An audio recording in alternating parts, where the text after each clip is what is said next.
तो हेलो दोस्तों, स्वागत है आप सभी का आपके अपने परिवार एग्जाम इंडिया में। मैं उम्मीद करता हूं आप सभी बहुत अच्छे होंगे, स्वस्थ होंगे और अच्छे से पढ़ाई कर रहे होंगे। तो जैसा कि आप सभी जानते हो, जीके जीएस की क्लास आप लोगों की 5 बजे लाइव होती है, लेकिन ये जो क्लास आपको मिल रही है वो रिकॉर्डेड फॉर्म में मिल रही है, क्योंकि आपको पहले से ही बता चुका हूं मैं कि मैं यहाँ पर हूँ नहीं, और फैमिली फंक्शन की वजह से आपकी क्लास मिस ना हो, आपकी क्लास का नुकसान ना हो, इस वजह से मैंने इस क्लास को पहले से ही रिकॉर्ड कर दिया था और ये इसी टाइमिंग पर, सेम टाइमिंग पर मैंने अपलोड करवा दिया है, जिससे कि आप सभी अच्छे से पढ़ाई कर पाओ, आप लोगों की पढ़ाई बाधित ना हो पाए। तो ठीक है, चलिए हम लोग अपने सेशन को स्टार्ट करते हैं। आप लोग जैसे पढ़ाई करते हो वैसे अच्छे से करते रहना। बस आपको लाइव क्लासेस बहुत जल्दी मिल जाएंगी। बस ये हम 3 से 4 क्लासेस मेरी ऐसी थी जो आपको रिकॉर्डेड फॉर्म में देखनी पड़ेंगी, ठीक है। इसके बाद आपकी पूरी प्रॉपर एक लाइव क्लास जैसे होती है वैसे ही होगी। तो आप लोग अपना सपोर्ट, अपना प्यार बनाए रखिएगा, है ना। फैमिली फंक्शन की वजह से मैं स्टूडियो में या मैं उस लोकेशन पे अवेलेबल नहीं हूं, मैं अपने घर पर हूं। दैट्स वाई मैंने पहले से ही प्लानिंग कर ली थी कि भाई आपकी क्लासेस मिस ना हो, तो मैंने 3-4 क्लासेस आपके लिए रिकॉर्डेड फॉर्म में करवा दी थी। चलिए, उम्मीद करता हूं आप सभी अच्छे होंगे और आपकी पढ़ाई अच्छे से चल रही होगी। तो चलिए सेशन को स्टार्ट करते हैं बिना देर किए हुए। आप लोग वही प्यार, वही सपोर्ट करना जैसे आप करते रहे हो, वैसे ही पढ़ाई करना जैसे करते रहे हो, सफल जरूर हो जाओगे, ठीक है। तो सेशन को प्रॉपर अच्छे से लाइक कर देना आप लोग, अपने सभी दोस्तों के साथ सेशन को शेयर भी कर देना, और जितने क्वेश्चंस मैं करवा रहा हूं सारे क्वेश्चन अच्छे से पढ़ाई कर लेना, क्योंकि पेपर में सवाल तो बनेगा भाई। जो पेपर में सवाल आते हैं बिल्कुल वही वाले पैटर्न पर हम लोग पूरी तैयारी करवा रहे हैं, और ये सभी परीक्षाओं के लिए है। ये जीके का महाअभ्यास है, जैसा कि आप सभी देख रहे हो, और यहाँ पे टाइटल मैंने दे रखा है सभी परीक्षाओं के लिए। तो आप किसी भी परीक्षा के लिए तैयारी कर रहे हो, चाहे वो एसएससी से रिलेटेड कोई एग्जाम आप देने जा रहे हो, इसके अलावा चाहे आप कोई पुलिस का एग्जाम देने जा रहे हो, पुलिस बोले तो चाहे दिल्ली पुलिस का पेपर हो, बिहार पुलिस हो, यूपी पुलिस हो, एमपी पुलिस हो, कोई भी पुलिस का पेपर हो, आप आराम से क्रैक कर लोगे। केवीएस की तैयारी कर रहे हो आप लोग, सुपर टेट की तैयारी कर रहे हो, तो भाई जीके जीएस के जो प्रश्न आते हैं वो प्रश्न मैं यहाँ पर आपको हर सीरीज में करवाते चल रहा हूँ। तो भाई ये सीरीज आप लोग अच्छे से करते रहिएगा और सभी सेशंस को अच्छे से प्यार देते रहिएगा, सारी क्लासेस को अच्छे से देखते रहिए। तो चलिए सेशन को स्टार्ट करेंगे बिना देर किए हुए। और आज के सेशन को स्टार्ट करने से पहले मैं आपके लिए एक मोटिवेशनल कोट्स बहुत जरूरी होता है। लाइफ में आगे बढ़ने के लिए मोटिवेशन बहुत जरूरी होता है, और आज का मोटिवेशन हमारा है कि मेहनत इतनी खामोशी से करो कि कामयाबी शोर मचा दे।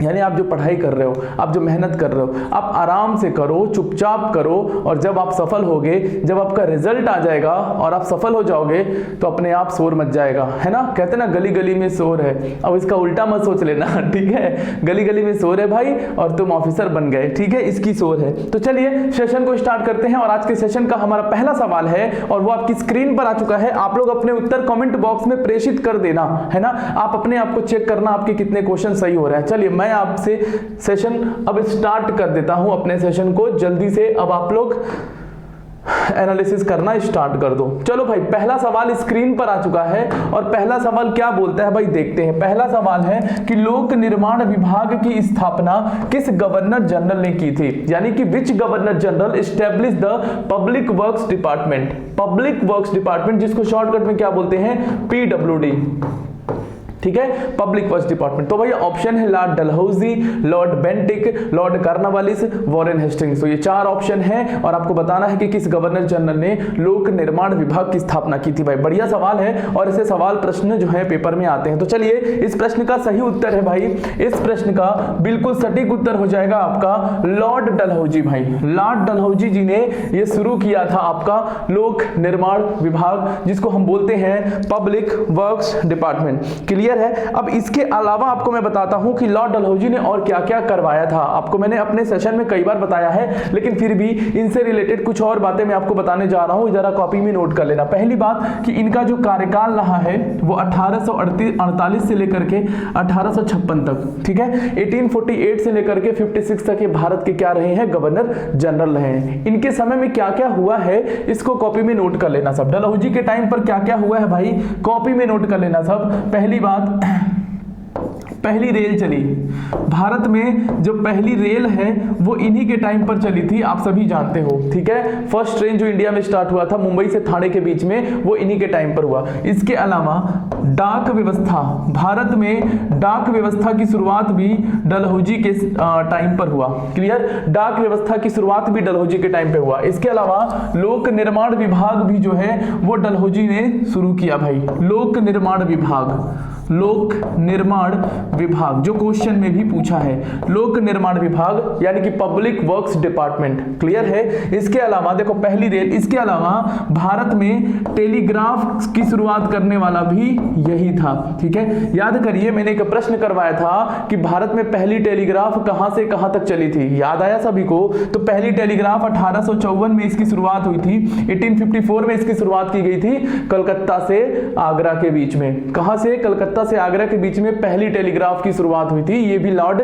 डलहौजी के टाइम पर हुआ। इसके अलावा याद रखना है विधवा पुनर्विवाह, विधवा पुनर्विवाह ये आपने सुना होगा। तो विधवा पुनर्विवाह जो है वो लॉर्ड डलहौजी के टाइम पर ही आया था भाई। क्लियर है? इतनी बातें बिल्कुल शीशे की तरह साफ हो जानी चाहिए भाई, तभी एग्जाम में अच्छे क्वेश्चंस आप बना पाओगे भाई, ठीक है। इसके अलावा याद रखना है आपको दूसरा एंग्लो सिख युद्ध भी इन्हीं के टाइम पर हुआ था, ठीक है। एक युद्ध हुआ था, यहां पर मैं लिखता हूं दूसरा एंग्लो सिख युद्ध, एंग्लो सिख युद्ध।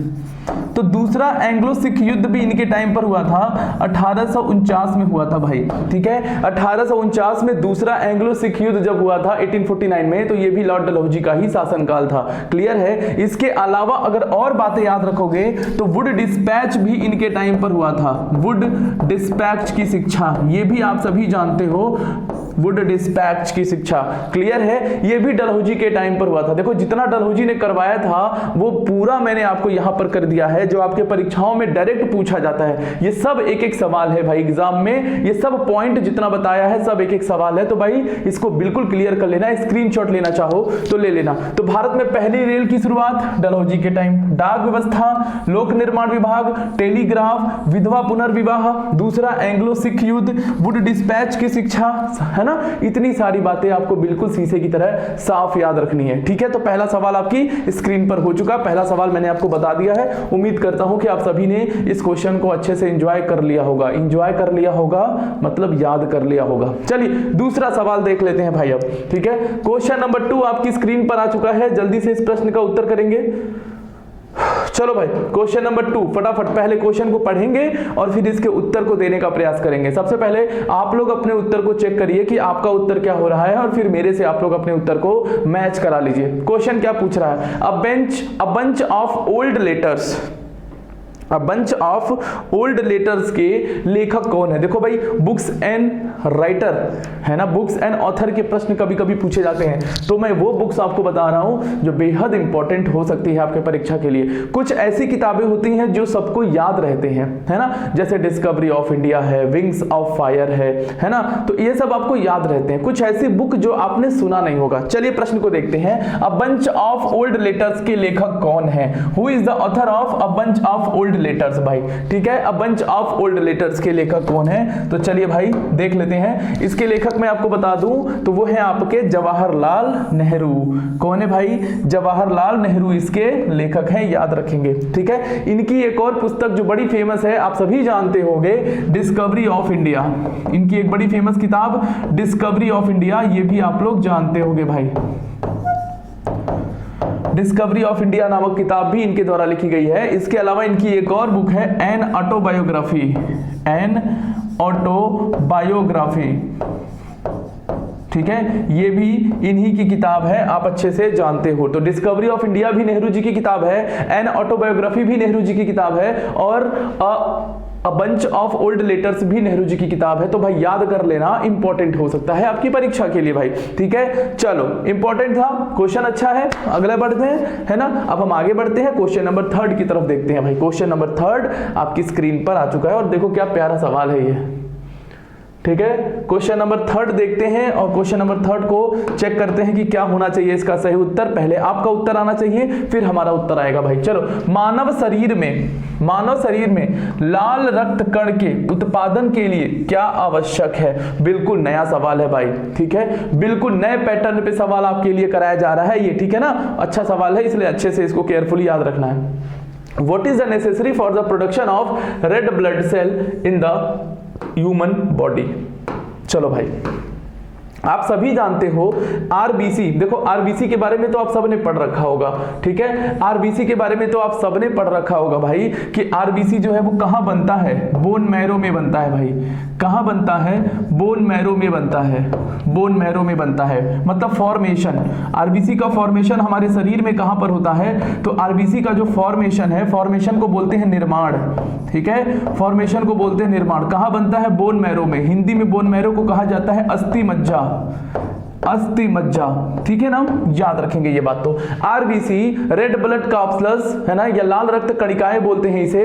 कहां बनता है? बोन मैरो में बनता है। बोन मैरो मतलब अस्थि मज्जा में बनता है। और ये खत्म कहां पर होता है? आरबीसी जो है वो खत्म कहां पर होता है? तो खत्म होता है स्प्लीन में, स्प्लीन में। स्प्लीन को ही हिंदी में बोलते हैं प्लीहा, प्लीहा, या इसी को बोलते हैं तिल्ली, ठीक है, इसी को तिल्ली भी कहा जाता है और इसी को ग्रेवयार्ड ऑफ द आरबीसी भी कहा जाता है, ठीक है। स्प्लीन में बनता है, प्लीहा में बनता, प्लीहा में खत्म होता है ना, डिस्ट्रॉय हो जाता है आरबीसी। आरबीसी का जीवन काल आपने पढ़ा होगा, लगभग 120 दिन का इसका जीवन काल होता है, ठीक है। लाइफ स्पैन, जो आरबीसी का लाइफ स्पैन होता है वो 120 दिनों का होता है। आप सभी अच्छे से आरबीसी के बारे में पढ़ रखे होंगे। क्वेश्चन क्या पूछता है? क्वेश्चन में आते हैं हम लोग, है ना, कि लाल रक्त कणिका के उत्पादन के लिए क्या आवश्यक है भाई, ठीक है, क्या आवश्यक है? आर्सेनिक और जस्ता, लोहा और जस्ता, आर्सेनिक और लोहा, या आर्सेनिक, लोहा, सीसा और जस्ता।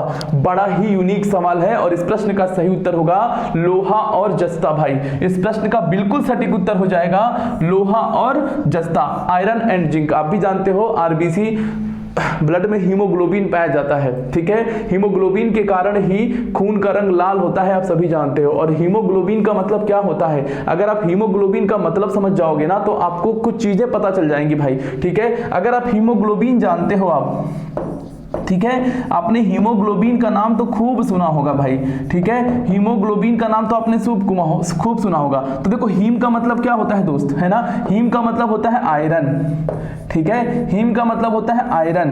और ग्लोबिन, ग्लोबिन का मतलब क्या होता है? ग्लोबिन का मतलब होता है प्रोटीन, ठीक है, ग्लोबिन का मतलब होता है प्रोटीन, हीम का मतलब होता है आयरन। यानी जो हीमोग्लोबिन होता है वो किनसे मिलकर के बनता है? अगर आपसे सवाल ये पूछे कि हीमोग्लोबिन किनसे मिलकर के बनता है, तो हीम का मतलब है आयरन, ग्लोबिन का मतलब है प्रोटीन, यानी आयरन और प्रोटीन से मिलकर के क्या बनता है? हीमोग्लोबिन बनता है। और हीमोग्लोबिन वही पिगमेंट है जिसकी वजह से खून का रंग क्या होता है? लाल होता है भाई, रेड होता है भाई, ठीक है, ये बात तो आप जानते हो। तो आयरन तो पाया जाता है, ये बात तो यहां से क्लियर हो गया। तो आयरन, आयरन मतलब लोहा, है ना, आयरन को ही तो हम लोग लोहा कहते हैं ना दोस्त, ठीक है। तो लोहा देखो यहाँ पे ऑप्शन में है, एक ऑप्शन में लोहा है, तो ए ऑप्शन तो अपने आप हट जाएगा, ठीक है, ए ऑप्शन अपने आप हट जाएगा। इस तरीके से ऑप्शन को हटाने का प्रयास किया करो अगर आपको प्रश्न नहीं आता है तो, ठीक है। बाकी जस्ता जो है ये भी हमारे आरबीसी में पाया जाता है, मतलब आरबीसी के उत्पादन के लिए जस्ता की भी आवश्यकता होती है, आर्सेनिक की आवश्यकता नहीं होती है। आर्सेनिक बड़ा हानिकारक होता है ये, ठीक है, बड़ा डेंजरस होता है। तो आर्सेनिक तो हमारे शरीर में नहीं पाया जाता है भाई, ठीक है। तो आर्सेनिक नहीं पाया जाता है तो देखो ये ऑप्शन भी नहीं होगा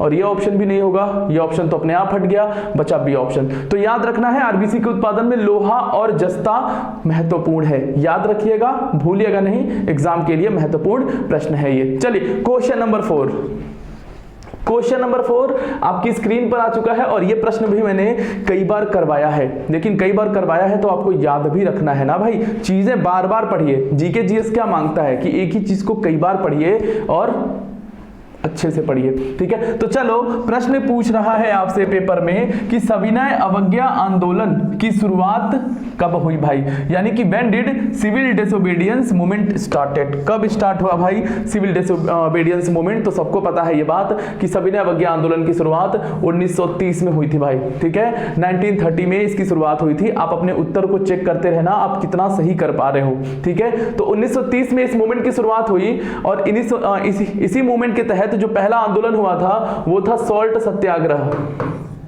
सॉल्ट सत्याग्रह, है ना। सॉल्ट सत्याग्रह मतलब कि नमक सत्याग्रह, इसके तहत जो पहला आंदोलन किया गया था, ठीक है, नमक सत्याग्रह किया गया था, जो पहला आंदोलन हुआ था सिविल डिसोबीडियंस मूवमेंट के तहत, ठीक है ना। और आप सभी जानते हो नमक सत्याग्रह को ही दांडी मार्च भी कहते हैं, इसी को हम लोग दांडी मार्च के नाम से भी जानते हैं, ये तो आप सभी जानते हो भाई। दांडी मार्च जो है वो 12 मार्च 1930 में इसकी शुरुआत हुई थी।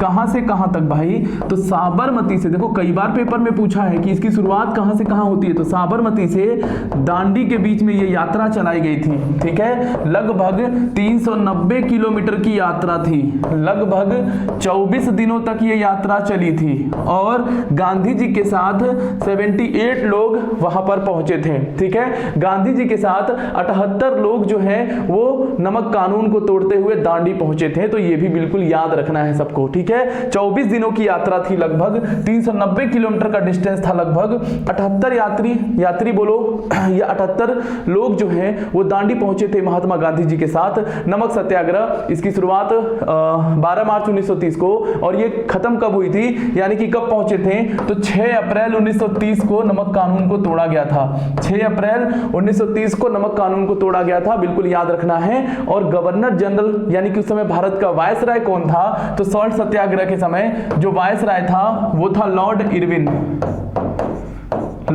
इरविन, ठीक है। ये वायसराय था जब दांडी मार्च भारत में इसकी शुरुआत हुई। क्लियर है, ये सारी बातें बिल्कुल अच्छे से सबको याद रखनी चाहिए, ठीक है, होनी चाहिए ये सारी जानकारी आपको परीक्षा के महत्वपूर्ण दृष्टिकोण से। चलो भाई अगला सवाल, ये प्रश्न बिल्कुल क्लियर हो जाना चाहिए, और अगला सवाल आपकी स्क्रीन पे लगा देता हूं मैं, क्वेश्चन नंबर 5 भाई। देखो प्यारा सवाल है ये भी, क्वेश्चन नंबर 5। ऐसे सवाल भी हमारे पेपर में आते रहते हैं भाई। सवाल में क्या पूछा है, सवाल में पूछ रहा है कि लाला लाजपत राय के राजनीतिक गुरु कौन थे। लाला लाजपत राय के राजनीतिक गुरु कौन थे, तो लाला लाजपत राय जी के बारे में आप सभी जानते हो, साइमन कमीशन का विरोध करने के दौरान इनकी मौत हुई थी, ठीक है। साइमन कमीशन का जब ये विरोध कर रहे थे और वहां पे लाठीचार्ज हुआ, और लाठीचार्ज में ही इनके सर पे लाठी लगी और इनकी मौत हो जाती है, तो ये बात तो आप सभी जानते हो।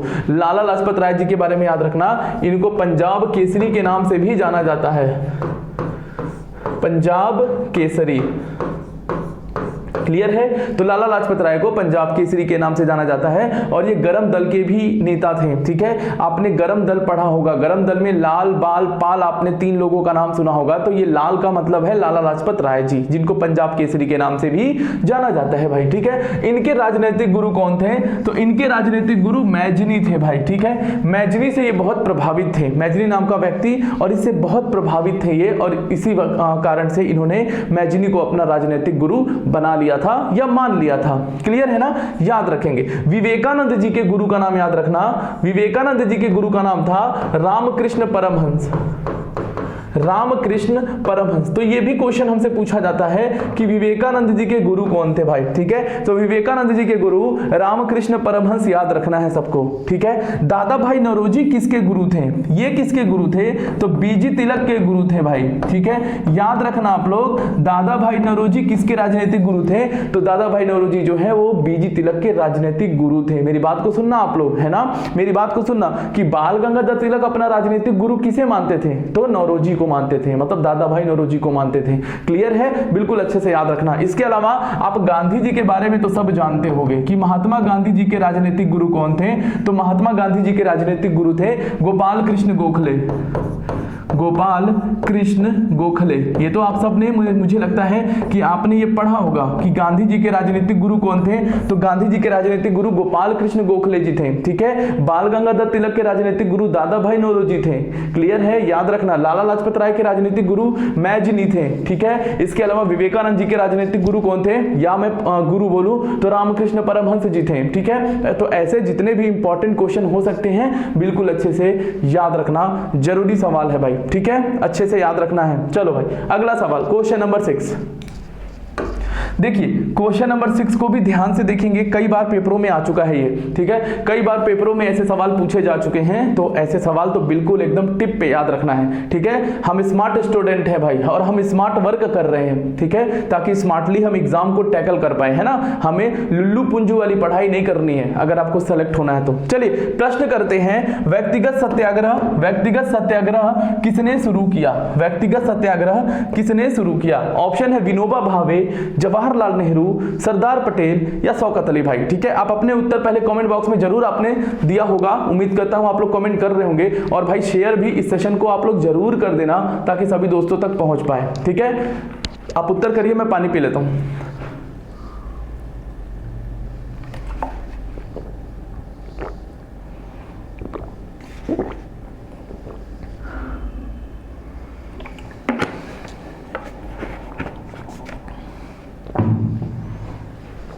चलिए, तो याद रखना ये व्यक्तिगत सत्याग्रह क्यों शुरू किया गया था। तो महात्मा गांधी जी ने, याद रखना है मेरी बात को सुनिएगा, महात्मा गांधी जी ने अंग्रेजी सरकार के खिलाफ, जो ब्रिटिश सरकार थी उसके खिलाफ ये आंदोलन छेड़ा था, अहिंसक आंदोलन, यानी कि नॉन वायलेंस मूवमेंट आप समझ सकते हो, एक ऐसा आंदोलन जिसमें हिंसा ना हो। तो ब्रिटिश सरकार से लड़ने के लिए, ब्रिटिश सरकार की नीतियों के खिलाफ गांधी जी ने ये आंदोलन को स्टार्ट करने का आह्वान किया।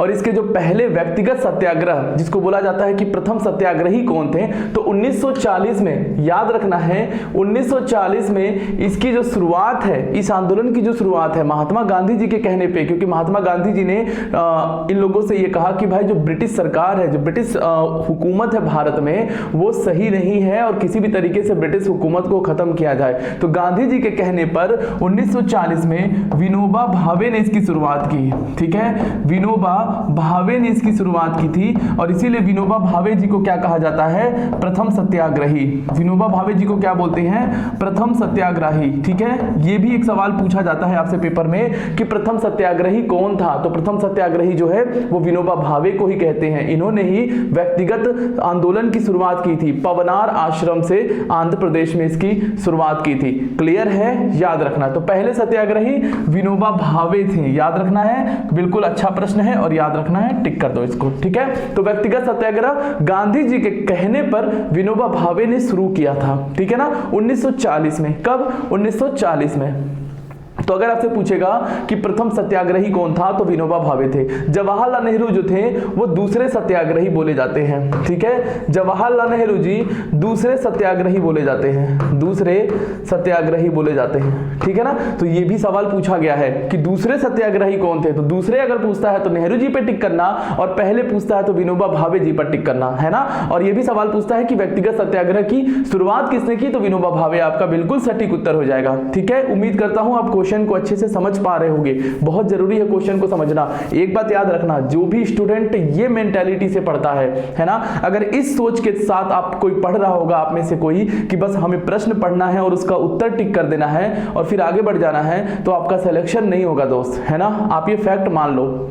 जो बच्चा इस मेंटालिटी से पढ़ेगा कि हमें क्वेश्चंस के साथ साथ एक्सप्लेनेशन भी पढ़ना है ना, कॉन्सेप्ट सीखना है, सीखने के इरादे से जो पढ़ेगा वो सेलेक्ट होगा, वो परीक्षा में अव्वल होगा। ये बात आप समझ लो। अब आप किस कैटेगरी में हो आप खुद को जज कर लेना, ठीक है। इसलिए हमेशा कॉन्सेप्ट को पढ़िए, ठीक है। कॉन्सेप्ट इज पावर, मैं हमेशा अपनी क्लास में बोलता हूं, मेरा टैगलाइन होता है कॉन्सेप्ट इज पावर। तो कॉन्सेप्ट आपके अंदर है तो आप कोई भी सवाल कर लोगे भाई, ठीक है। अगला सवाल देख लेते हैं भाई एग्जाम के लिए, क्वेश्चन नंबर 7। इसीलिए मैं कोई भी सेशन लेता हूं ना यूट्यूब पर, तो मैं हमेशा बोलता हूं भाई एग्जाम का क्वेश्चन, मतलब कि समझ लो आप एग्जाम में बैठे हो, है ना। यहां गलती तो कर लो लेकिन परीक्षा हॉल में गलती नहीं होनी चाहिए, पहले बता रहा हूं आपको, ठीक है। चलिए भाई सवाल करते हैं, कौन सी सब्जी में सबसे ज्यादा प्रोटीन पाया जाता है दोस्त? कौन सी सब्जी में सबसे ज्यादा प्रोटीन पाया जाता है? पालक, चुकंदर, बंद गोभी, ब्रोकली। फटाफट उत्तर भी करेंगे आप लोग, उत्तर मतलब कि आप लोग चेक करते रहिएगा कि आपके क्या होता है। सबसे ज्यादा प्रोटीन जो है वो पालक में, ठीक है, पालक में पाया जाता है, बिल्कुल याद रखेंगे, ठीक है। देखो ब्रोकली में भी पाया जाता है, ठीक है, ब्रोकली में भी प्रोटीन पाया जाता है, लेकिन सर्वाधिक जो प्रोटीन की बात करें तो वो पालक में मिलता है, स्पिनच में मिलता है। क्लियर है, अच्छा सवाल है, याद रखना सब। चलो भाई एक सवाल आपके लिए मैं दे रहा हूं कि पालक में कौन सा अम्ल पाया जाता है? पालक में कौन सा अम्ल पाया जाता है? अम्ल का मतलब एसिड, ठीक है, कौन सा अम्ल पालक में पाया जाता है? कमेंट बॉक्स में इसका उत्तर जरूर छोड़िएगा आप लोग। चलो भाई क्वेश्चन नंबर 8, क्वेश्चन नंबर 8 आपकी स्क्रीन पर आ चुका है और इस प्रश्न को देखेंगे और प्रश्न को समझने का प्रयास करेंगे। देखो ऐसे प्रश्न गलती नहीं करना है, याद रखना पड़ेगा। इतिहास का सवाल है, कांग्रेस के अधिवेशन से सवाल है ये, ठीक है, तो आपके कांग्रेस के अधिवेशन भी पढ़ने हैं, है ना, आपके टॉपिक में कांग्रेस का अधिवेशन भी आता है तो ये भी पढ़ना है। तो सवाल पढ़िए, 1906 में कलकत्ता कांग्रेस अधिवेशन की अध्यक्षता किसने की थी? क्लियर, सिंपल सवाल है, बहुत ज्यादा इसमें दिमाग नहीं लगाना है। तो जल्द देखते हैं भाई।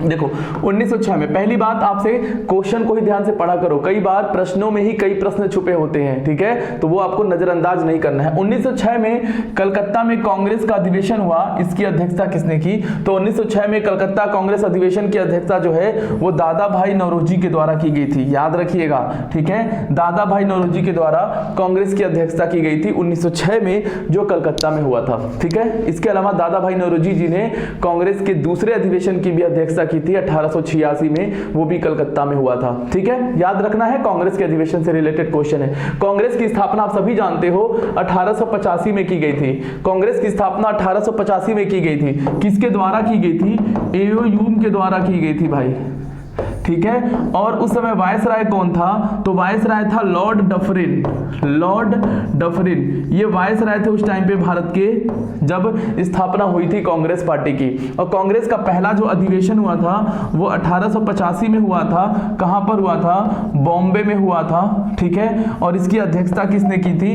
तो इसकी अध्यक्षता की थी व्योमेश चंद्र बैनर्जी ने, यानी कि WC बनर्जी जी ने कांग्रेस के पहले अधिवेशन की अध्यक्षता की थी। ये बात तो आप सभी जानते होंगे, याद रखना, नहीं जानते हो तो याद रखना, जानते हो तो रिवाइज कर लेना सब लोग, ठीक है। चलो भाई क्लियर है, चलो फिर इसमें और क्या बताना। अगला प्रश्न, अगला प्रश्न आपकी स्क्रीन पर है, क्वेश्चन नंबर 9 स्क्रीन पर है। इस प्रश्न को भी ध्यान से पढ़ेंगे और उत्तर करेंगे भाई, ठीक है। क्वेश्चन अच्छा है और ऐसे प्रश्न आते हैं पेपर में, इसलिए गलतियां नहीं करना है, ठीक है ना। और पूरा सेशन देखना है, ये लाइव क्लास हो चाहे रिकॉर्डेड क्लास हो, है ना, आपको पूरा सेशन देखना है और नोट्स बनाना है, चाहे याद करना है, कैसे भी सेशन आपको देखना है, क्योंकि सिलेक्शन आपको लेना है, ठीक है। चलो क्वेश्चन नंबर 9 क्या कह रहा है दोस्त, चलो देखते हैं। क्वेश्चन नंबर 9 है, प्रथम गोलमेज सम्मेलन कब और कहां हुआ था? देखो ये रिवीजन वाला प्रश्न है भाई, ठीक है, ये आपका रिवीजन वाला सवाल है, क्योंकि मैंने आपको गोलमेज सम्मेलन बता दिया है बहुत पहले भी, कई बार मैंने क्वेश्चन कराया है। तो आपको मैं प्लीज यही कहूंगा कि डेली क्लास करो। आप जब डेली क्लास करोगे, जो बच्चा डेली क्लास कर रहा है उसको इंप्रूवमेंट नजर आ रहा होगा, ठीक है, वो फील कर रहा होगा इंप्रूवमेंट अपने अंदर, क्योंकि मैंने बहुत सारे प्रश्न करवा रखे हैं, है ना। ये आप समझ लो कि कितने सारे पार्ट हो गए हैं जीके के महाअभ्यास में। तो भाई अभी भी समय है, अगर अभी भी आप डेली क्लास नहीं कर रहे हो तो आज से शुरू कर दो क्लास करना परीक्षा तक अपने, ठीक है, फिर आप खुद इंप्रूवमेंट फील करोगे। जीके जीएस में जो डर है आपका ना, वो खत्म कर देंगे, इसका प्रॉमिस है, और पढ़ना पड़ेगा आपको अदरवाइज, ठीक है। चलो प्रथम गोलमेज सम्मेलन कब और कहां हुआ था? तो याद रखना है, गोलमेज सम्मेलन यानी कि राउंड टेबल कॉन्फ्रेंस, ठीक है, राउंड टेबल कॉन्फ्रेंस, जिसको हिंदी में गोलमेज सम्मेलन कहते हैं, ये आप जानते हो। तो गोलमेज सम्मेलन टोटल 3 हुए थे, टोटल 3 गोलमेज सम्मेलन हुए थे। भारत के संविधान पर चर्चा करने के लिए, भारत के संविधान की स्थिति पर चर्चा करने के लिए अंग्रेजों के द्वारा गोलमेज सम्मेलन बुलाया गया था, राउंड टेबल कॉन्फ्रेंस 3, ठीक है। और ये 3 के तीनों गोलमेज सम्मेलन जो हैं वो लंदन में हुए थे। 3 के तीनों कहां पर हुए थे? लंदन में हुए थे। लंदन में कहां पर हुए थे? सेंट जेम्स पैलेस में हुए थे, सेंट जेम्स पैलेस, याद रखना, ये सब अपने आप में एक सवाल है, क्या पता अगले सेशन में यही सवाल बन जाए, ठीक है। तो 3 गोलमेज सम्मेलन हुए थे, 3 के तीनों लंदन में हुए थे। लंदन में कहां पर हुए थे? तो सेंट जेम्स पैलेस में हुए थे, ठीक है। और राउंड टेबल कॉन्फ्रेंस के समय राजा कौन था ब्रिटेन का, ठीक है, आपसे पूछता है कि राजा कौन था, तो राजा थे यहाँ पे जॉर्ज पंचम, ठीक है, यहाँ पे जो राजा थे उनका नाम था जॉर्ज पंचम। और प्रधानमंत्री कौन थे भाई? पीएम आपसे पूछ लेता है, तो पीएम थे मैकडोनल्ड, ठीक है, रैमसे मैकडोनल्ड यहाँ के प्रधानमंत्री थे, ये भी आपको बिल्कुल याद रखना है। और पहला गोलमेज सम्मेलन आप ऐसे याद रख लो, पहला गोलमेज सम्मेलन जो है, पहला गोलमेज सम्मेलन 1930 में हुआ, दूसरा गोलमेज सम्मेलन 1931 में हुआ, और तीसरा गोलमेज सम्मेलन 1932 में हुआ। ठीक है, ये तो 3 गोलमेज सम्मेलन का ईयर हो गया। हमसे सवाल में क्या पूछा है कि प्रथम गोलमेज सम्मेलन कब हुआ था। अब ऑप्शन देख लेते हैं। ठीक है, ऑप्शन है कि 7 सितंबर 1931, ये तो होगा ही नहीं भाई, 1930 में हुआ था। 12 सितंबर 1930 एक ऑप्शन है, फिर बाकी का देखो 1932 है, 1933 है, ये तो होगा ही नहीं। ठीक है, तो आपका सही उत्तर हो जाएगा बी ऑप्शन। ठीक है, मंथ भी याद रखना, क्योंकि कभी कभी ऑप्शन में 1930 ऑप्शन 2 जगह लिख देता है, तो आपको फिर मंथ याद रखना पड़ेगा, महीना याद रखना पड़ेगा। ठीक है, तो बाकी इस ऑप्शन में आपका 1930 एक ही ऑप्शन में है, तो उसको टिक कर देंगे। क्लियर है, और ये सारी बातें बिल्कुल अच्छे से याद रखना आप लोग, है ना। भारत के संविधान की स्थिति पर चर्चा करने के लिए अंग्रेजों के द्वारा ये गोलमेज सम्मेलन बुलाया गया था। ठीक है, कहां पर, लंदन में। चलिए भाई, अगला सवाल, क्वेश्चन नंबर 10। क्वेश्चन नंबर 10 आ चुका है, और देखो ऐसे सवाल गलत करते हैं स्टूडेंट।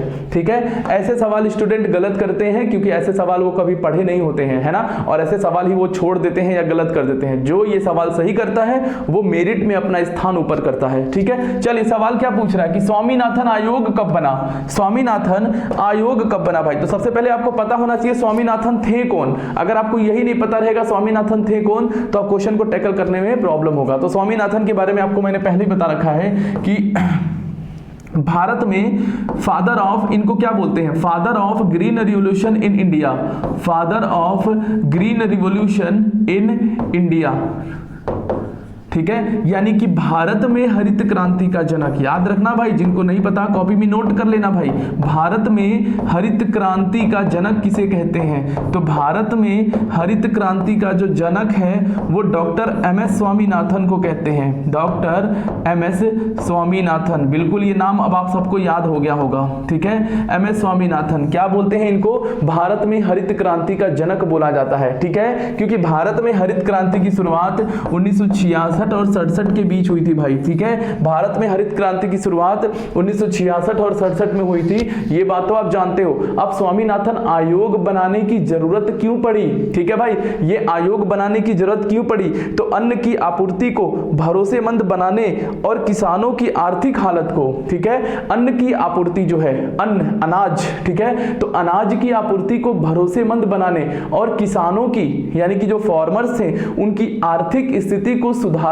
के लिए, ठीक है, आर्थिक स्थिति को सुधारने के लिए स्वामीनाथन आयोग का गठन किया गया था भाई। इसका मकसद है, केंद्र सरकार ने स्वामीनाथन की अध्यक्षता में नेशनल कमीशन ऑन फार्मर्स का गठन किया। ठीक है, नेशनल कमीशन ऑन फार्मर्स का गठन किया, केंद्र सरकार के द्वारा यह गठन किया गया था। ठीक है, और इसी को आम बोलचाल की भाषा में लोग स्वामीनाथन आयोग बोलते हैं। तो इसका जो गठन है केंद्र सरकार के द्वारा किया गया था, किसानों की आर्थिक स्थिति को सुधारने के लिए किया गया था, अनाज को और बेहतर करने के लिए किया गया था, जो अन्न होते थे। तो इसकी जो स्थापना केंद्र सरकार ने 2004 में करी थी भाई। ठीक है, 2004 में इसकी स्थापना करी गई थी। और किस नाम से की गई थी, अगर ये सवाल आपसे पूछता है, तो इसका नाम किया गया था नेशनल कमीशन ऑन फार्मर्स। ठीक है, इसका नाम रखा गया था नेशनल कमीशन ऑन फार्मर्स, इसी को लोग स्वामीनाथन आयोग बोलते हैं 2004 में। तो ऑप्शन यहां पर देख लेते हैं हम लोग, 2004 आपका बिल्कुल सटीक उत्तर हो जाएगा भाई। ठीक है, तो नवंबर 2004 में इसका गठन किया गया था केंद्र सरकार के द्वारा, है ना, याद रखेंगे। अच्छा क्वेश्चन है, बिल्कुल नोट कर लीजिएगा ये सारी बातें। चलिए अगला प्रश्न अब हम लोग देख लेते हैं। देखो सेशन अगर आपको अच्छा लग रहा हो तो आप लोग जरूर लाइक करिएगा और शेयर तो करना मत भूलना भाई। देखो मेरा ये दिली इच्छा है, आपसे दिली इच्छा है कि आप लोग ज्यादा से ज्यादा सेशन को शेयर करिए। जितने ज्यादा लोग देखेंगे उतने लोगों की मदद होगी भाई। ठीक है, क्योंकि ये फ्री क्लासेस यूट्यूब पर आपको इसीलिए दी जा रही है ताकि सब लोग पढ़ सके और अपनी परीक्षा को टैकल कर पाए भाई। ठीक है ना, चलो अगला प्रश्न, ये देखो सवाल, और ये सवाल का उत्तर तो मुझे लगता है आप सब दे दोगे। ठीक है, आप सबको इस सवाल का उत्तर पता होना चाहिए कि भगत सिंह, राजगुरु और सुखदेव को फांसी कब दी गई भाई। ठीक है, भगत सिंह, राजगुरु और सुखदेव को फांसी कब दी गई, ये बात तो आप सबको पता होगा, इसमें ज्यादा एक्सप्लेन करने की जरूरत तो मुझे नहीं लगता कि पढ़ने वाला है। 23 मार्च 1931 को ही यही दिन जो था जिसमें भगत सिंह, सुखदेव और राजगुरु को फांसी की सजा हुई थी। ठीक है, तो ये सवाल तो हम लोग जानते हैं, आगे बढ़ते हैं। और 23 मार्च को ही शहीद दिवस भी मनाया जाता है। ठीक है ना, शहीद दिवस। अब कई लोग के मन में डाउट हो रहा कि सर शहीद दिवस जो है वो 30 जनवरी को भी मनाया जाता है। तो मैंने कल की नहीं, मतलब कि मैंने कुछ एक सेशन में आपको बताया भी था कि शहीद दिवस 30 जनवरी को भी मनाया जाता है और 23 मार्च को भी मनाया जाता है। 30 जनवरी को महात्मा गांधी जी की हत्या हुई थी, नाथूराम गोडसे ने उनको गोली मारी थी, तो उस दिन को भी शहीद दिवस बोलते हैं और 23 मार्च को भी शहीद दिवस बोलते हैं। ठीक है, तो वो दोनों को बोलते हैं, याद रखेंगे आप लोग। चलिए भाई, अगला सवाल क्वेश्चन नंबर 12। अगला सवाल और क्वेश्चन नंबर 12 आपकी स्क्रीन पर आ चुका है और यह प्रश्न भी आपके लिए बड़ा साधारण सा प्रश्न है, बहुत दिमाग लगाने वाला प्रश्न नहीं है। इस प्रश्न का भी उत्तर जल्दी से करेंगे भाई कि अलकनंदा और भागीरथी, सवाल है कि अलकनंदा और भागीरथी नदी का संगम कौन सा है। ठीक है, संगम पूछ रहा है अलकनंदा और भागीरथी का। भाई कौन सा संगम है, तो ये संगम है देवप्रयाग। ठीक है, देवप्रयाग। आप जानते होंगे पंचप्रयाग है टोटल, है ना। पंचप्रयाग आपने नाम सुना होगा, पंचप्रयाग। 5 तरह के प्रयाग है भाई। ठीक है, पंच प्रयाग जिसको बोला जाता है, जिनमें से 4 प्रयाग के तो नाम लिखे हैं यहाँ पे। क्या क्या, विष्णु प्रयाग, देव प्रयाग, कर्ण प्रयाग, नंद प्रयाग, ये 4 प्रयाग हो गए। एक और प्रयाग है, कमेंट बॉक्स में बताइए कि वो 5वां प्रयाग कौन सा है। इन 5 को मिला के बोला जाता है पंच प्रयाग। ठीक है, बड़ा अच्छा सवाल है। तो सवाल आपसे पूछ रहा है कि भाई अलकनंदा और भागीरथी नदी का संगम, तो वो होता है देवप्रयाग में। ठीक है, ये तो आपने पढ़ा होगा अच्छे से भाई। चलो नेक्स्ट सवाल, अगला क्वेश्चन आपकी स्क्रीन पर आ चुका है, क्वेश्चन नंबर 13, और इस प्रश्न का भी उत्तर आप लोग अच्छे से जानते होंगे।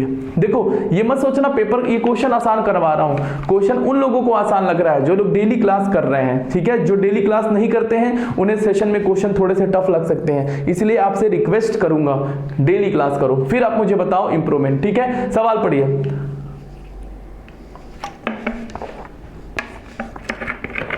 क्वेश्चन है कैबिनेट मिशन की अध्यक्षता किसने की थी। ठीक है, आपसे पूछ रहा है कि कैबिनेट मिशन की अध्यक्षता किसने की थी। तो पहले समझ लेते हैं, भारत की संविधान सभा जो बनी थी वो कैबिनेट मिशन के ही प्रस्ताव पर बनी थी, आप सबको पता होना चाहिए। ठीक है, तो थोड़ा सा कैबिनेट मिशन के बारे में आपको मैं जल्दी से बता देता हूं। कैबिनेट मिशन, ठीक है, तो फटाफट इसको जल्दी से, जिसको नोट करना होगा नोट करेगा, जिसको रिवाइज करना देख लो भाई।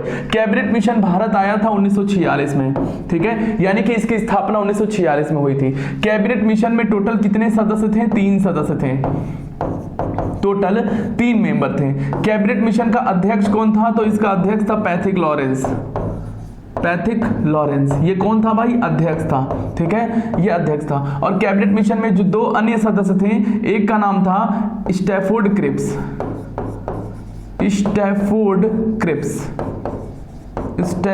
क्रिप्स और एक का नाम था एवी अलेक्जेंडर।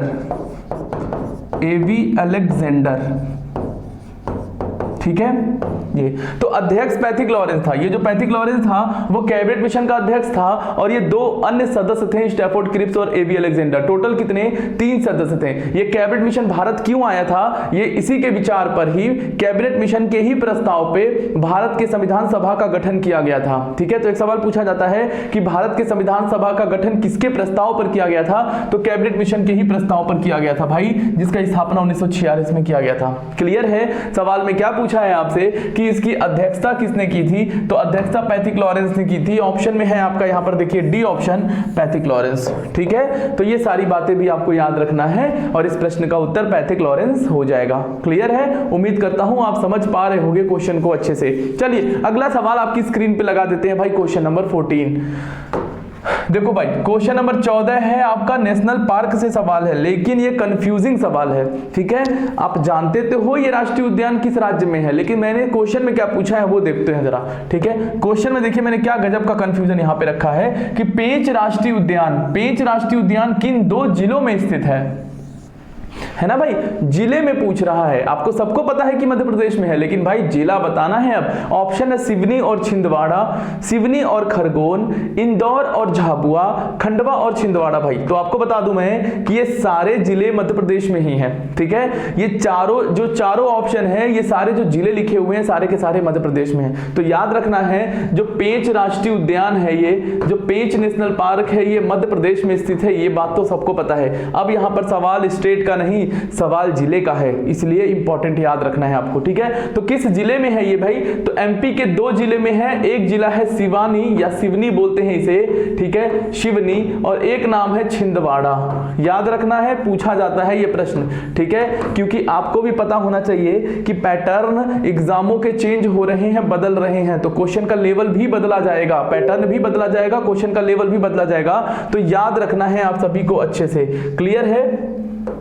क्लियर है? तो भाई इसका सही उत्तर हो जाएगा सिवनी और छिंदवाड़ा, है ना। तो अब मैंने सवाल में एमपी नहीं पूछा है, मैंने जिला पूछा है। यही होता है क्वेश्चन का लेवल कितना अप डाउन होता है पेपर में, ठीक है ना। तो जैसे जो लोग एसएससी सीजीएल की तैयारी कर रहे होंगे, खासतौर पे जो सीजीएल मेंस में जाएंगे, ठीक है, जो लोग सीएचएसएल की तैयारी कर रहे हैं और उसमें भी जो आगे आप जाओगे पेपर में, तो जो भी अपर लेवल के एग्जाम होंगे ना, उसमें ऐसे प्रश्न आपको देखने को मिलेंगे, क्योंकि भाई जब लेवल बढ़ रहा है तो कंपटीशन भी तो बढ़ रहा है ना, तो ऐसे प्रश्न तैयार करना है। इसीलिए मेरी पूरी टीम जो है आपके लिए ऐसे सेशन तैयार कर रही है, ऐसे क्वेश्चंस तैयार कर रही है जो सीधे आपको परीक्षा में मिलने वाला है। तो एग्जाम इंडिया यूट्यूब चैनल पे जितनी भी क्लासेस आपको देखने को मिल रही हैं, इसका पूरा लाभ उठाओ भाई, ठीक है।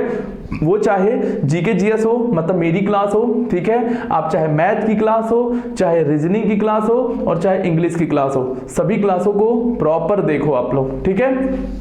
और कहीं भी कोई डाउट है तो पूछो आप लोग। चलो अगला सवाल, और क्या प्यारा सवाल ये भी पेपर का, ठीक है, बहुत प्यारा सवाल है। सवाल में है कि डाफला व मीरी पहाड़ियां कहाँ स्थित हैं, ठीक है। ये पहाड़ियों के नाम है, डाफला, मीरी पहाड़ी, और ये वहां की जनजाति भी कही जाती है भाई, है ना। वहां की जनजातियों के नाम पर ही पहाड़ों के नाम है, या बोलो वहां के पहाड़ों के नाम पर ही वहां की जनजातियों के नाम भी रखे गए हैं, ठीक है। तो सवाल है कि डाफला और मीरी पहाड़ियां कहाँ स्थित है, नागालैंड में, मणिपुर में, असम में कि अरुणाचल प्रदेश में। तो इसका उत्तर बिल्कुल क्लियर हो जाना चाहिए कि अरुणाचल प्रदेश में ही ये पहाड़ी स्थित है, और अरुणाचल प्रदेश की जो जनजातियां हैं वो भी इसी नाम से जानी जाती हैं, ठीक है। ट्राइब्स, जनजाति मतलब कि वहां के जो ट्राइब्स हैं, जो जनजातियां हैं, वो भी इसी नाम से जानी जाती हैं। क्लियर? तो अरुणाचल प्रदेश में जो पहाड़ियां हैं, एक का नाम है डाफला या डफला, याद रखना है, ठीक है। इसके अलावा मीरी, इसके अलावा मिश्मी, ठीक है, इसके अलावा अबोर, ये सब पहाड़ियों के नाम है। ये जो मैंने लिखे हैं ना, ये सब अरुणाचल प्रदेश के पहाड़ियों के नाम है, जो आपको बिल्कुल याद रखना है, इंपॉर्टेंट है क्वेश्चन के लिहाज से, ठीक है। चलो भाई आगे बढ़ते हैं। अगला सवाल आपकी स्क्रीन पर आने को बेताब है, तैयार है तो तैयार रहिए अगले सवाल के लिए। देखते हैं क्या होने वाला है हमारा अगला क्वेश्चन। चलो भाई क्वेश्चन नंबर 16, क्वेश्चन नंबर 16 तक पहुंच आ चुके हैं हम लोग, ठीक है। क्वेश्चन नंबर 16 पे आ चुके हैं हम लोग, और आप लोग सेशन को पूरा प्यार देना, पूरा प्यार मतलब कि पूरा सेशन देखना और अपने सभी दोस्तों के साथ शेयर करना, ठीक है ना। चलो मैं आपके कमेंट नहीं ले पा रहा हूं क्योंकि ये क्लास रिकॉर्डेड करके जा रहा हूं आपके लिए, ठीक है। चलो तो जलियांवाला बाग हत्याकांड कब हुआ था? देखो झूठ बोलने वाली कोई बात है नहीं, रिकॉर्डेड क्लास है तो बोलूंगा रिकॉर्डेड क्लास है भाई। रिकॉर्डेड क्यों है? क्योंकि मैं यहां पर अवेलेबल नहीं हूं, आपकी क्लास मिस ना हो, खराब ना हो, इस वजह से रिकॉर्डेड कर दे रहा हूं ताकि आपकी पढ़ाई कंटिन्यू रहे, है ना। चाहते तो 3-4 दिन छुट्टी मार सकते थे, लेकिन वो इंटेंशन नहीं है भाई, ठीक है। इंटेंशन साफ है कि आप लोग अच्छे से पढ़ाई कर लो, ठीक है। जलियांवाला बाग हत्याकांड, सवाल बहुत सिंपल, कब हुआ था?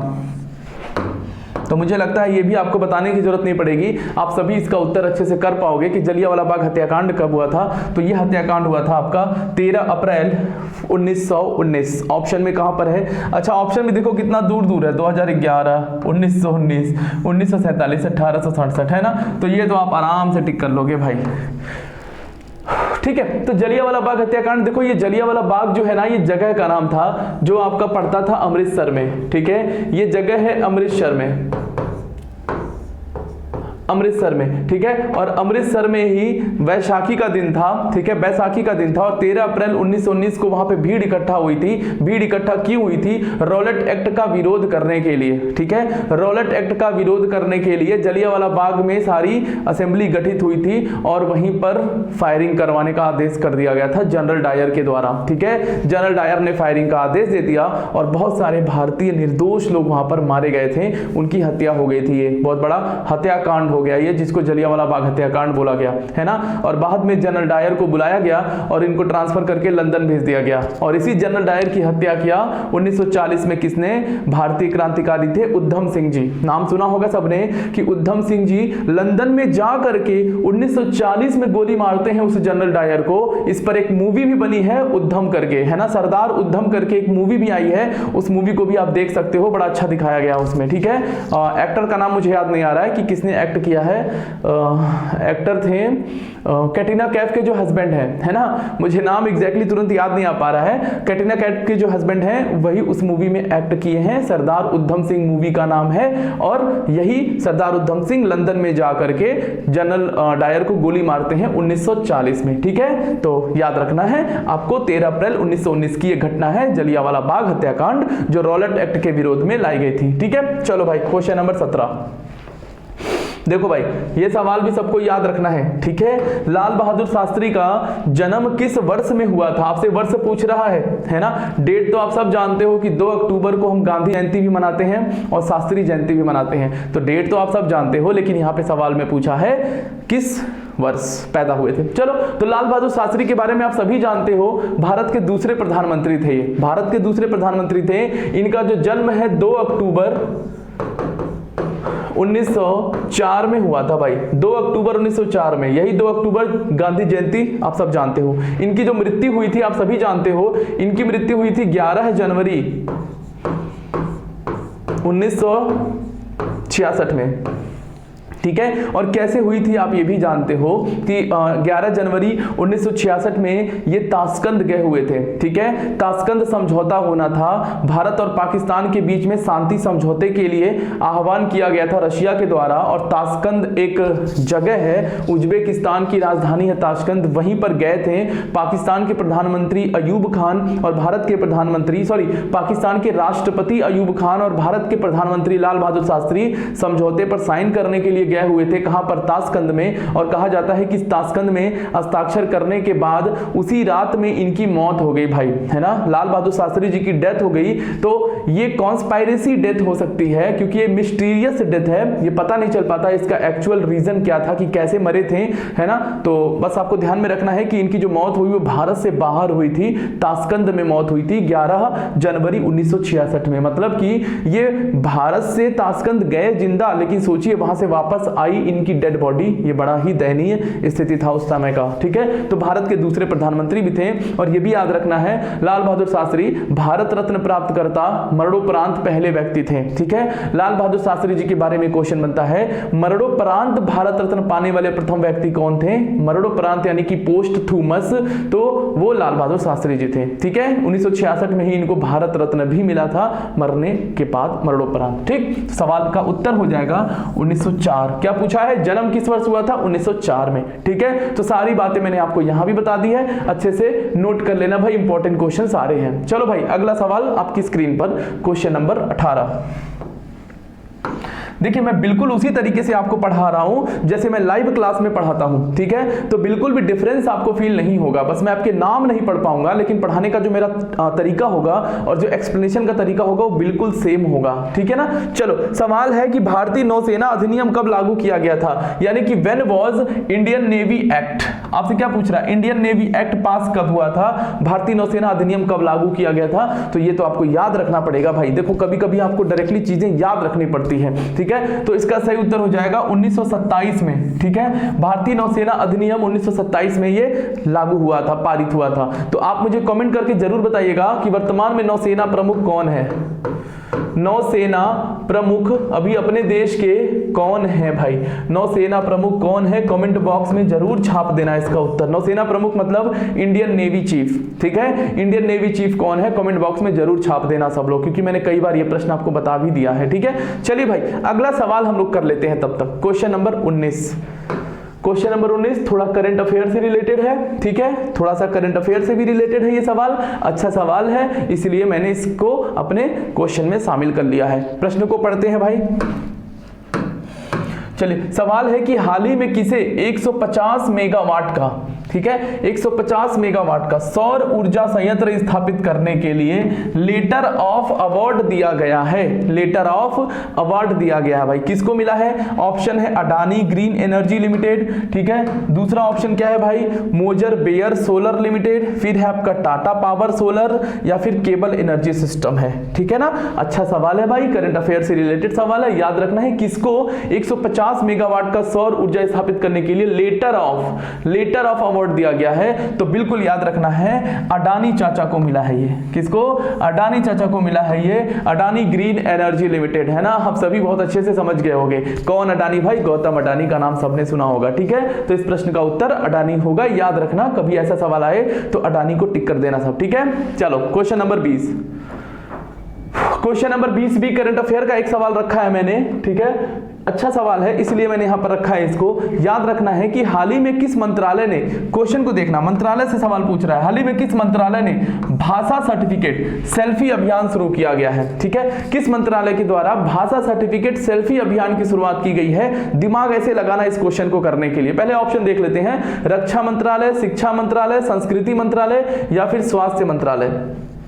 देखो क्या पूछा है? भाषा सर्टिफिकेट। भाषा सर्टिफिकेट मतलब लैंग्वेज से रिलेटेड है, भाषा मतलब हम शिक्षा से रिलेट करना है, इसको एजुकेशन से रिलेट करना है। तो कौन सा मंत्रालय होगा भाई? एजुकेशन वाला मिनिस्टर होगा, मतलब कि शिक्षा मंत्रालय होगा। बस टिक कर दो आप सभी, है ना। तो थोड़ा सा क्वेश्चन को ध्यान से पढ़ लिया करो, मिल जाएगा उत्तर, ठीक है। हड़बड़ी में नहीं करना है, वो कहते हैं ना कि हड़बड़ी में गड़बड़ी हो जाती है, तो हड़बड़ी मत करिएगा, थोड़ा प्रश्न को ध्यान से पढ़ लीजिएगा, उत्तर आपको आराम से मिल जाएगा, ठीक है। तो भाषा सर्टिफिकेट शिक्षा मंत्रालय। और वर्तमान में भारत के शिक्षा मंत्री कौन है भाई? ये तो बात सभी स्टूडेंट को पता होना चाहिए। शिक्षा मंत्री कौन है? शिक्षा मंत्री मतलब कि एजुकेशन मिनिस्टर कौन है भाई? धर्मेंद्र प्रधान जी हैं, ठीक है। धर्मेंद्र प्रधान जी वर्तमान में क्या है? शिक्षा मंत्री हैं, ये बात भी आप जानते रहिएगा। और मिनिस्ट्री ऑफ एजुकेशन, शिक्षा मंत्रालय, याद रखना है। भाषा सर्टिफिकेट सेल्फी अभियान की शुरुआत की थी, क्लियर है। चलो भाई अगला सवाल आपकी स्क्रीन पर, क्वेश्चन नंबर 21। कंप्यूटर से रिलेटेड सवाल है ये, ठीक है। कंप्यूटर भी आपके परीक्षाओं में आता है, और आपको बता दूं कंप्यूटर की क्लासेस भी हमारे चैनल पर जल्दी ही शुरू की जाएंगी, है ना। बस जैसे ही आपका दिल्ली पुलिस का नोटिफिकेशन आ जाएगा, हम आपको कंप्यूटर की क्लासेस भी रेगुलर देंगे, ठीक है ना। डोंट वरी, परेशान नहीं होना है। चलिए, एक साथ पढ़ने और लिखने के संचालन की अनुमति कौन देता है? ठीक है, रैम, ईपीरोम, रोम-प्रोम या प्रोम, कौन है जो एक साथ पढ़ने और लिखने के संचालन की अनुमति देता है? तो जिनके कंप्यूटर में नॉलेज अच्छे होंगे, इस प्रश्न का उत्तर आप लोग करके देखिएगा भाई, सही होगा कि नहीं। ठीक है, तो याद रखना है, एक साथ पढ़ने और लिखने के संचालन की अनुमति देता है रैम। ठीक है, रैम को क्या बोलते हैं? Random access memory, random access memory. ठीक है, फुल फॉर्म भी याद रख लेना आप लोग, है ना, फुल फॉर्म भी पूछ लेता है। ईपीरोम का फुल फॉर्म क्या है? Electronic programmable read only memory. ठीक है, फिर रोम का रीड ओनली मेमोरी, प्रोम का प्रोग्रामेबल रीड ओनली मेमोरी, है ना। तो फुल फॉर्म भी प्लीज आप लोग याद रखिएगा, डायरेक्ट कभी कभी फुल फॉर्म पूछ लेता है। ठीक है, चलो भाई, तो आज के सेशन का हम लोग लास्ट क्वेश्चन करने जा रहे हैं भाई। ठीक है, अंतिम प्रश्न आज के सेशन का करेंगे, और लास्ट सवाल आपके लिए स्क्रीन पर आ चुका है, इस प्रश्न का उत्तर करेंगे, और आपके लिए एक होमवर्क वाला सवाल भी देकर के जाऊंगा, उसको कमेंट बॉक्स में छाप देना। क्वेश्चन को पढ़ लो लास्ट, क्या है ये सवाल है? फरवरी 1928 में, इस क्वेश्चन को अच्छे से कर लेना सब, बढ़िया सवाल है, इस क्वेश्चन को अच्छे से कर लेना। फरवरी 1928 में भारत आए साइमन कमीशन का बहिष्कार किया गया था, क्योंकि, है ना, साइमन कमीशन का बहिष्कार किया गया था भाई। 1928 में साइमन कमीशन फरवरी में आया, और इसका बहिष्कार यानी कि बायकॉट हुआ। क्यों हुआ था? तो आपको मैं बता दूं कि साइमन कमीशन में कुल 7 सदस्य थे। कितने? 7 मेंबर थे। ठीक है, और कोई भी भारतीय नहीं था इसमें, कोई भी इंडियन शामिल नहीं था, इसीलिए साइमन कमीशन को व्हाइट मैन कमीशन भी कहा जाता था, है ना। और इसी कमीशन का विरोध किया था लाला लाजपत राय जी ने, जिन पर लाठीचार्ज हुआ, और लाठीचार्ज में ही उनकी हत्या हो गई थी, है ना। ये बात तो आप जान चुके हो, आपको बता चुका हूं मैं। तो सवाल को पढ़ते हैं, क्यों बहिष्कार किया गया था? पहला ऑप्शन, इसके सभी सदस्य अंग्रेज पुरुष थे। ये तो सही बात है भाई, सभी सदस्य अंग्रेज थे। ठीक है, दूसरा ऑप्शन क्या है भाई? दूसरा ऑप्शन, उस समय बड़ी संख्या में राष्ट्रवादी नेता जेल में थे। ये भी सही बात है भाई, ये भी सही बात है। ठीक है, लेकिन विरोध क्यों किया गया था ये बताना है आपको, है ना। अध्यक्ष सर जॉन साइमन बहुत अलोकप्रिय थे, ये भी ठीक बात है, ठीक है। सवाल क्या है, मॉन्टेग्यू चेम्सफोर्ड सुधार विफल हो गए थे। बड़ा प्यारा सवाल भाई, बड़ा प्यारा सवाल, बताइए तो क्यों विरोध हुआ था इसका? क्योंकि सभी सदस्य इसके अंग्रेज थे भाई, इसीलिए विरोध हुआ था इसका, ठीक है। लाला लाजपत राय जी ने इसीलिए इसका विरोध किया था क्योंकि इसके सभी सदस्य क्या थे, अंग्रेज थे, है ना। और भारतीयों की यह डिमांड थी कि इनके कमीशन में कोई भारतीय भी होना चाहिए, लेकिन अब अंग्रेज कहां सुनने वाले थे, तो इसलिए इसका विरोध हुआ था। तो आपको याद रखना है सभी सदस्य अंग्रेज पुरुष थे, इसी वजह से विरोध हुआ। क्लियर है? अच्छा सवाल है भाई, इंपॉर्टेंट सवाल है, इसको लिख लेना सब, ठीक है। इंपॉर्टेंट क्वेश्चन है, इसको नोट कर लेना सब, बढ़िया सवाल है भाई। चलो तो आज के लिए आपका होमवर्क का सवाल दे देता हूं मैं, ठीक है। आपके लिए एक होमवर्क का सवाल मैंने रखा है, उसको दे देता हूं आपके लिए। ये सवाल आपके लिए होगा भाई, ठीक है। यही है क्या? चलो ये सवाल आपके लिए दे करके जा रहा हूं, ठीक है। ये सवाल थोड़ा टफ है, इसलिए इसको ढूंढिएगा और कमेंट में बताइएगा इसका उत्तर। नहीं पता होगा तो मैं आपको पिन कर दूंगा उत्तर कमेंट बॉक्स में, ठीक है। प्रश्न क्या है, जलवायु चरम पर है, जलवायु चरम पर है, वर्षा कम है और लोग खानाबदोश जमाखोर हुआ करते थे, ये कथन किस क्षेत्र के लिए सही है?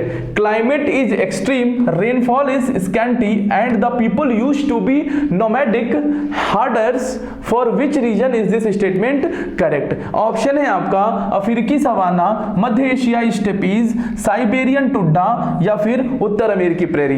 तो ये बड़ा बेहतरीन सवाल है भाई, ये मत सोचना कि बड़ा सिंपल सवाल आपको मिल जाएगा, ना भाई, जो इंपॉर्टेंट हो सकता है वही मिलेगा आपको सवाल, ठीक है। तो इस प्रश्न का उत्तर कमेंट बॉक्स में आपको देना है और मुझे बताना है कि आपको क्लास कैसी लगी है, क्योंकि ये क्लास आपकी रिकॉर्डेड फॉर्म में है। तो आप लोग जो देख रहे होंगे वो कमेंट बॉक्स में मुझे जरूर सूचित करना कि सर क्लास कैसी लगी। कोई सजेशन हो तो कमेंट बॉक्स में दे देना आप लोग, और चैनल को ज्यादा से ज्यादा आप शेयर करिए, सब्सक्राइब करिए, क्योंकि हमें यही चाहिए कि आप लोग सपोर्ट करें हमें, और चैनल को ज्यादा से ज्यादा आप शेयर कर दो, ठीक है। सभी सदस्यों तक इस सेशन को पहुंचा दो और सभी क्लासेस को आप लोग अच्छे से देखते रहो, ठीक है। तो मिलेंगे हम लोग अपनी नेक्स्ट वीडियो में नई क्लास के साथ, नए कॉन्सेप्ट के साथ, नए क्वेश्चंस के साथ। तब तक के लिए आप अपना और अपनों का ध्यान रखिए। टेक केयर और बाय बाय, जय हिंद।